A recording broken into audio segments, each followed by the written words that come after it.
আজ শুধু বাইকের শোরুমে গিয়েছিলাম গাড়িটাকে সার্ভিসিং করাতে, কিন্তু শেষে এমন একটা জিনিস কিনে ফেললাম যেটা দেখে তো আমার চোখটাই আটকে গেল।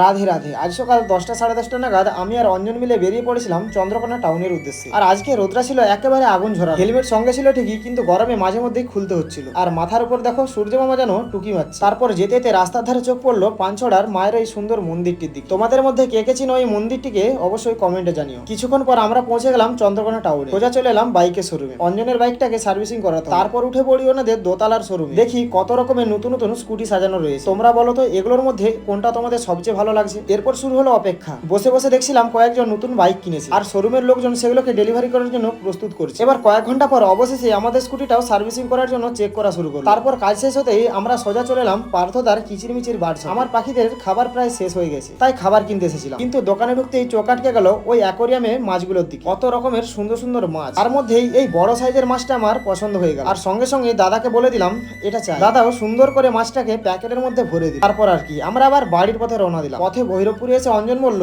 এখানে নাকি খুব ভালো মিষ্টি দই পাওয়া যায়।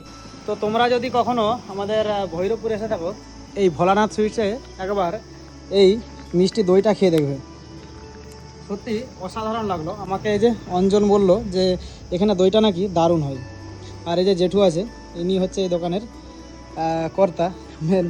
তো জাস্ট ওয়াও লাগছে খেতে, বিশেষ করে রোদ গরমে। তারপরে বাড়ি ফিরেই প্রথমে নতুন মাছটাকে কিছুক্ষণের জন্য অ্যাকোরিয়ামের জলের সঙ্গে সেট হতে দিয়ে দিয়েছিলাম। তারপর স্নান খাওয়া দাওয়া সেরে মাছটাকে ছেড়ে দিলাম। নতুন অতিথিকে পেয়ে যেন পুরো অ্যাকোরিয়ামটা আরো নতুনভাবে সেজে উঠেছে।